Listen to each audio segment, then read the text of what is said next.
네, 먼저 이 짤 하나 보겠습니다. 현재 미국에서 시행하고 있는 관세 부과 상황을 가장 잘 설명하는 짤인 것 같은데요.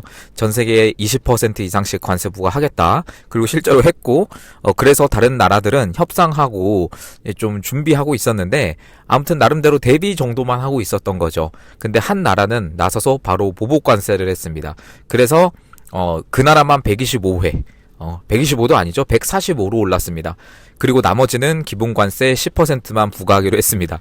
이 만화가 단편인데 정말 딱 맞는 것 같고요. 지금 일주일 사이에 너무나 많은 어떤 국제적인 움직임, 국제적인 뉴스, 특히 미국 쪽에서 나오는 뉴스들이 있어서 잠깐이라도 안 따라가면요, 저도 따라잡지를 못하는 그런 상황이 옵니다. 트럼프가 정말 열일을 하고 있고요. 그리고 이번 관세 부과의 의미가 뭐냐? 특히 한 나라에 145%를 부과한, 나머지 국가들은 90일간 유예한, 의미가 뭐냐 했을 때 백악관 오피셜로 나왔습니다. 여러분, 백악관 오피셜로 물론 그 오피셜이라고 하지만 한 번 더 숨길 수 있기 때문에, 한 번 더 꼬을 수도 있기 때문에, 아무튼 간에 그거는 감안하고 들으시면 좋을 것 같고요. 제가 이 백악관 대변인이 뭐라고 하는지 그대로 읽어드릴게요. 저작권상 이 영상을 제대로 그대로 재생하지는 못하고요. 짧습니다. 이번 일은 처음부터 트럼프 대통령의 전략이었습니다. 트럼프 대통령이 중국을 좋지 않은 위치로 유도했다라고 말할 수 있으며 그들이 반응을 한 거죠. 그들 스스로 세계 시장에서 나쁜 행위자임을 드러낸 것입니다. 그리고 우리는 보복하지 않은 우리의 동맹국들과 무역 파트너들과 협력할 준비가 되어 있습니다. 이번 일은 그리 어려운 메시지가 아니었습니다. 그러니까 보복하지 마세요. 상황이 잘 풀릴 거예요. 여러분 어떠십니까? 보복하지 마세요. 상황이 잘 풀릴 거예요. 그래요. 백악관에서. 그러니까 한덕수 총리가, 여러분 기억나실지 모르겠는데, 트럼프 대통령하고 통화를 했었죠. 지난주였나요? 통화를 했었는데, 거기서 한덕수 총리가 뭐라고 했냐면, 관세에 대해서 보복할 생각은 전혀 없고, 특히 중국과 같은 길을 갈 생각이 전혀 없다라고 말했죠. 네, 그게 정답이었던 거예요. 그게 정답이었습니다.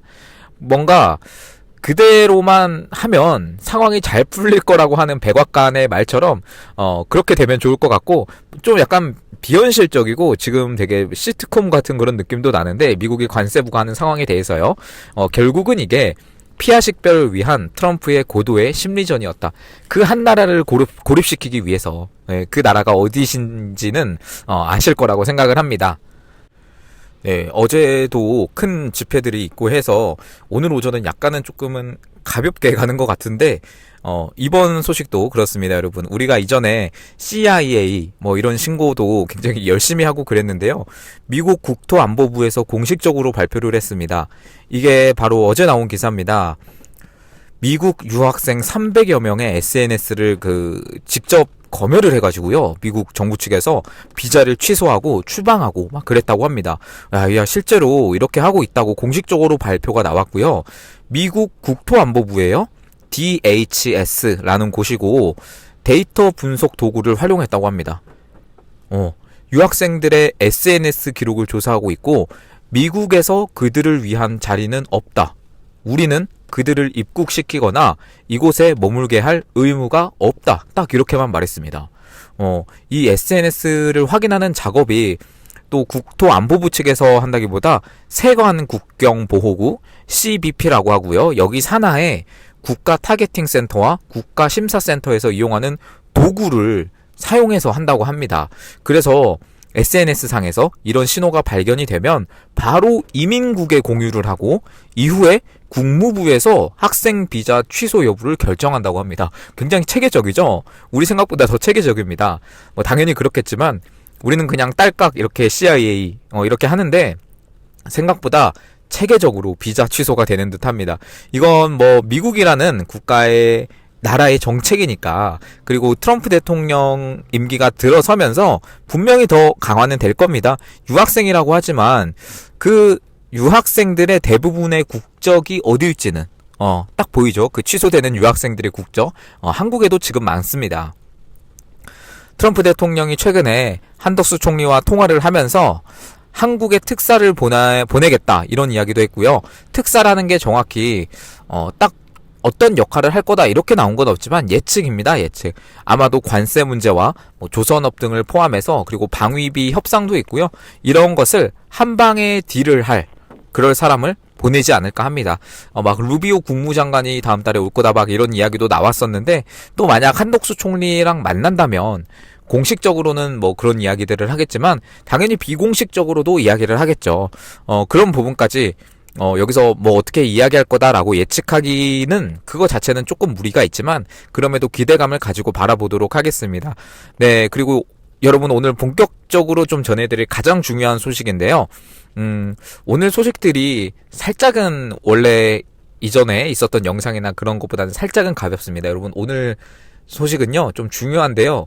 좀 중요한 찌라시입니다. 중요한 찌라시. 그러면서도 가벼운 찌라시입니다.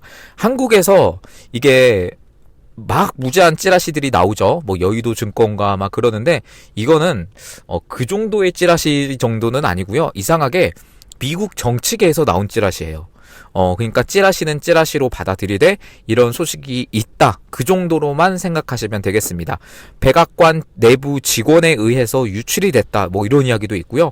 우리나라로 치면 대통령실 직원 정도 될 것 같습니다. 결론은 뭐냐? 저 깜짝 놀랐습니다. 트럼프가 비상계엄을 준비하고 있다 라는 찌라시가 지금 미국 내에서 굉장히 크게 돌고 있습니다. 우리는 지금 여러분 12월 3일 부터 해가지고 4개월 넘게 달려왔고 어느새 지금 4월 12일, 13일인가요? 여기까지 왔는데 미국에서도 이런 이야기가 나오니까 좀 신기하기도 하고 그렇습니다. 아무튼 찌라시 내용은요.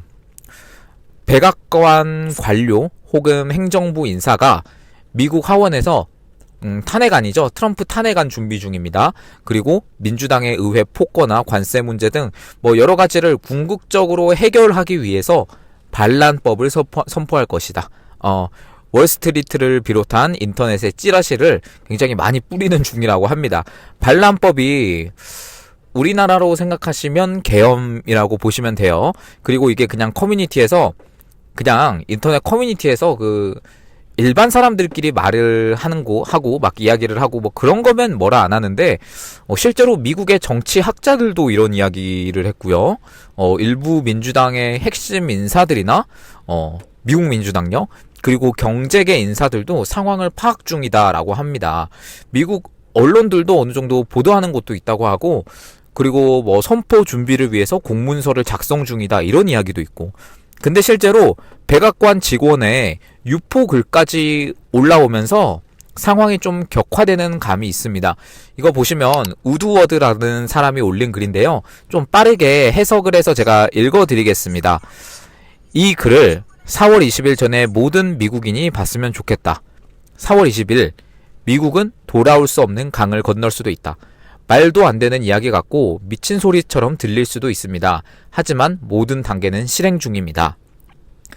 제가 틀렸기를 바라지만 만약 이게 맞다면 당신은 준비되어 있게 될 겁니다. 4월 20일 미국은 독재 체제로의 마지막 단계를 밟기 시작할 수도 있습니다. 그날은 트럼프의 자문위원회가 Insurrection Act, 이게 뭔지는 조금 이따 설명드리겠습니다.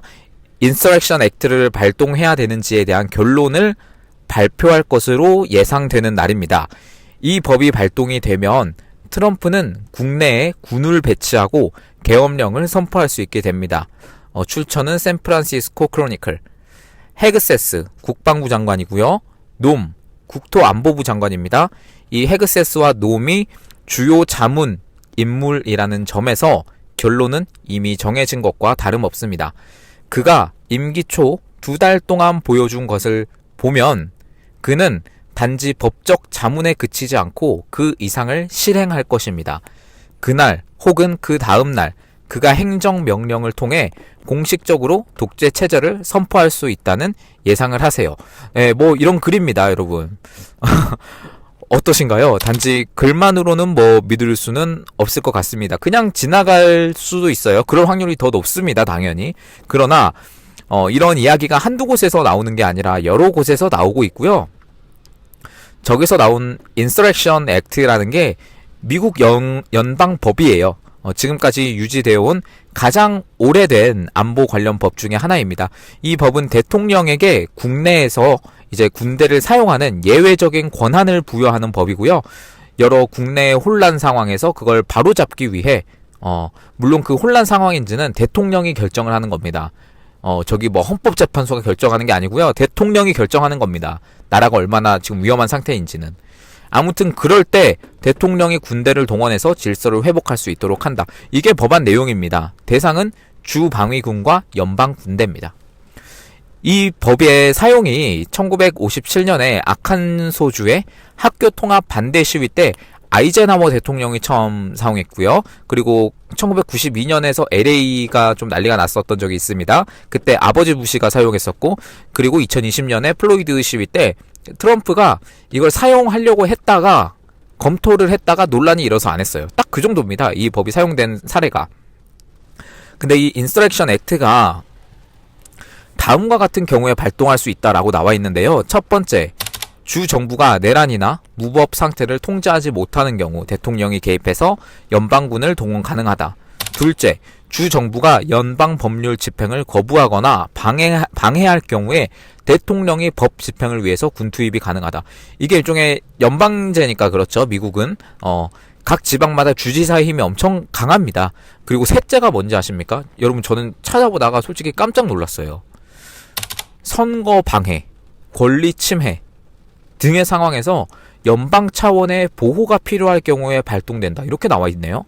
선거 방해. 네, 일단 저도 깜짝 놀랐는데, 일단 첫 번째, 두 번째가 미국의 상황은 아닌 것 같고, 미국의 상황에 무슨 무법 상황, 내란 상황, 지금 이런 상황이 아니죠. 그리고 뭐 주 정부가 연방 법률 집행을 거부하는 상황도 아니고, 네, 그럼 뭐 여기까지 말하겠습니다. 알아서 잘 이해하셨길 바라고요. 트루스아웃이라는 언론에서도 이런 식으로 나왔어요. 트럼프가 인서렉션 액트, 반란 진압법을 발동한다면 우리는 무엇을 해야 하는가? 공적인 압박을 위한 세 가지 전략은 거부, 저항, 조롱이다. 아무튼간 거부할 거다. 뭐 이런 내용이 벌써 언론을 통해서도 나오고 있고요. 그리고 여기도 보시면 미국 뉴스 SF 클로니클의 보도에 따르면 우리는 모두 그가 이런 시도를 할 거라는 걸 알고 있었고, 지난 몇 주간 그가 상위 군 수뇌부들이 자신의 충성파인지 확인하려고 한 노력은 명백한 신호였습니다. 이제 SF 클로니클은 트럼프가 계엄령을 선포해 시위하거나 그에게 충성하지 않는 미국 시민들을 탄압할 가능성이 점점 커지고 있다는 내용의 전체 분석을 내놓았습니다. 그는 불법 체류자들을 검거한다라는 명분을 이용해 집집마다 수색하는 방식으로 이 조치를 정당화하려는 개념을 사용하고 있습니다. 뭐 당연히 여러분 이런 이야기들이 나오는데, 지금 나오는 이야기들이 좌쪽에서 나오는 이야기예요. 좌쪽. 은근히 하기를 바라는 그런 심리. 여러분 찌라시는 찌라시로 보시고요. 그러나 이게 찌라시로 보라고 하면서도 그러지 못하는 게 지금 저도 그렇고 미국 좌우 커뮤니티가 지금 이런 소식으로 지금 난립니다. 근데 뭐 트럼프 특성상 4월 20일 날 돼서 아무것도 안 한 다음에 아무것도 안 일어났지, 너네 선동한 놈들 다 나와, 이러면서 역정부로 칠 수도 있거든요. 그러니까 이런 이야기가 있다라는 겁니다. 있다. 이런 약간의 루머라고나 할까요? 이런 루머를 뉴스위크라고 하는 미국 언론에서 또 이제 보도를 하면서 이게 확산이 된 건데요. 지난 1월 20일 날 트럼프가 서명한 행정명령이 반란법 인서렉션 액트의 발동 가능성을 둘러싼 논란을 촉발하긴 했지만 계엄령이 고려되고 있다는 신뢰할 만한 증거나 보고는 없다라면서 다시 한번 이거는 가짜다 뭐 이런 식으로 판단을 하기는 했습니다. 그 근거는 뭐냐면 트럼프가 취임식에서 서명한 행정명령은 국방부와 국토안보부가 남부 국경의 상황을 평가하고 국경 집행 목적으로 반란법을 발동할지 여부를 담은 보고서를 뭐 4월 20일까지 제출해라. 이거였는데 그거 가지고 이제 뭐 이렇게 확산이 된 거다라고 이렇게 설명을 하고 있습니다. 이런 온라인 루머가 여러분 지금 뭐 틱톡에서 계엄령, 마셜로우 뭐 이런 해시태그 마셜로우 이렇게 붙어가지고 2만 개, 3만 개 넘게 지금 이렇게 막 엄청 확산이 되고 있어요. 그래가지고 아직은 뭐 여러분 이것 가지고 딱 이렇게 뭐 말씀드릴 수는 없고요. 당연히 그렇죠. 트럼프가 뭐 4월 20일 날 계엄령을 선포할 것이다 라고 이렇게 정확하게 말씀드릴 수는 없고, 당연히 그냥 여러분 찌라시로 보시되 이러한 루머가 정말 많이 퍼지고 있다, 뭐 그 정도로 보시면 되겠습니다. 네, 여러분 지금 전체적으로 미국도 그렇고요. 뭐 우리나라도 계속해서 이제 상황이 진행이 되고 있는데, 미국도 뭔가 여러분도 느껴지시지 않으십니까? 뭔가 굉장히 급진적으로 바뀌고 있다, 분위기가 바뀌고 있다라는 그런 어떤 느낌이 듭니다. 사실 트럼프가 선거에서 이기고 이제 1월에 취임을 하면서 금방 뭔가를 우리가 해줄 거다라는 그런 기대도 있었고, 그렇지만 지금 뭔가 우리는 늦었다고 생각을 합니다. 왜냐하면 당연히 윤석열 대통령님의 탄핵 선고가 인용으로 나왔고 정말 말도 안 되지만, 그런 말도 안 되는 판결문을 보면서 우리가 분노했고, 그런데 미국은 왜 아무것도 우리에게 도와주지 않느냐, 그렇게 생각하실 수도 있는데요.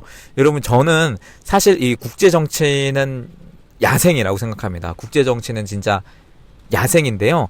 그러니까 야생에서 뭐 사슴이 호랑이한테 잡아 먹혀도 사슴을 동정하거나 막 그런 동물은 없습니다.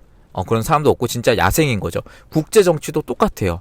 우리나라는 우리나라가 지켜야 되는 건 맞는데, 왜 계속 미국 뉴스를 전달해 드리냐면, 미국에서 이루어지는 어떤 관세 문제도 관세 문제지만, 전체적으로 지금 제가 집중하는 건 그거죠. 선거에 대한 문제를 조사하느냐 안 하느냐. 근데 확실한 건 어제 영상도 그렇고 그제 영상도 그렇고 펜 본디에게 공식적으로 수사를 지시한 것도 팩트고요. 그리고 털시 게버드 D&I 국장이 최고 중에 최고, 베스트 오브 베스트들이 이거를 이미 조사하고 있고, 그리고 증거가 이미 있다라고 말한 것도 팩트입니다.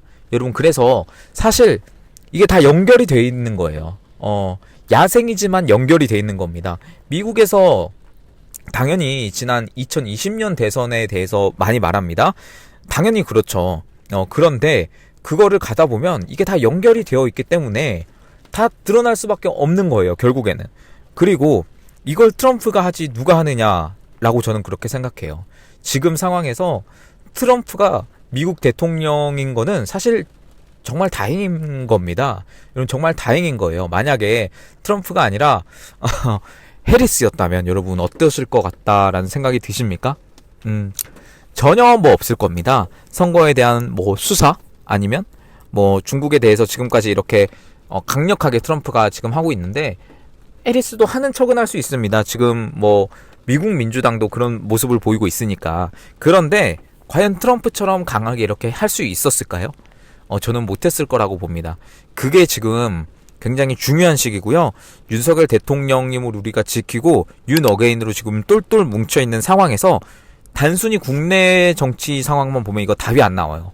정말 힘든 상황입니다. 근데 우리가 그냥 무조건 희망을 가지고 미국을 바라보자, 트럼프가 도와줄 거다, 트럼프가 선거 다 까줄 거다, 그런 희망으로만 가지고 보는 게 아니라 이 정황을 보면서 이 큰 틀 안에서 국내 정치를 바라봐야 된다는 거죠. 국내 정치 또한 이 전체적인 국제 정치 안에 한 무대일 뿐입니다. 그렇기 때문에 우리가 좀 우물 밖으로 나와서 이 전체적인 상황을 보고 우리가 이 판단을 했으면 좋겠다라는 마음을 계속해서 여러분들께 전달을 해드립니다. 그렇기 때문에 제가 미국 뉴스 계속해서 전달해드리는 거고요. 항상 균형을 잡아야 될 필요가 있다고 생각해요. 여러분, 그리고 또 미국에서 특사가 오고, 만약에 진짜 루비오 국무장관 정도면은 정말 미국에서 서열이 굉장히 높은 분입니다. 그 분이 온다면 또 뭔가 다른 메시지가 나올 수 있지 않을까 생각을 하고요. 아무튼간 우리 지금 급하게 가고 있습니다. 지금 급하게 가고 있기 때문에 여러분들이 제가 다짐한 게 있습니다. 그 4월 4일 날도 그렇고, 지난 사저로 돌아오셨을 때도 그렇고 굉장히 슬펐습니다. 억울하고 화나고 그랬는데, 그때 그 감정을 정말 잊지 않기로 여러분 제가 스스로 다짐했습니다. 여러분 잊지 말고 윤석열 대통령님이 지키고자 하셨던 그런 자유, 그리고 반국가 세력 척결, 뭐 부패 척결, 그런 거에 대해서 그 가치를 계속 가지고 생각하면서 가려고 합니다. 여러분들도 도와주시고요. 네, 여러분들 멤버십 계속해서 가입해 주셔서 정말 감사드립니다. 근데 아직 0.3% 못 왔습니다. 1% 될 때까지만 제가 광고를 좀 하려고 합니다. 여러분 너무 감사드립니다. 도와주시는 마음이 느껴져서 저도 너무 감사드리고, 그리고 개인적으로 후원해 주시는 분들도 정말 감사드립니다. 마지막으로 영상 하단 참고 부탁드리겠습니다. 채널 유지하고 라이브도 하고 이렇게 성장시켜 나가는데 큰 힘이 됩니다. 네, 여러분 감사합니다. 오늘 영상은 여기서 마치도록 하겠습니다.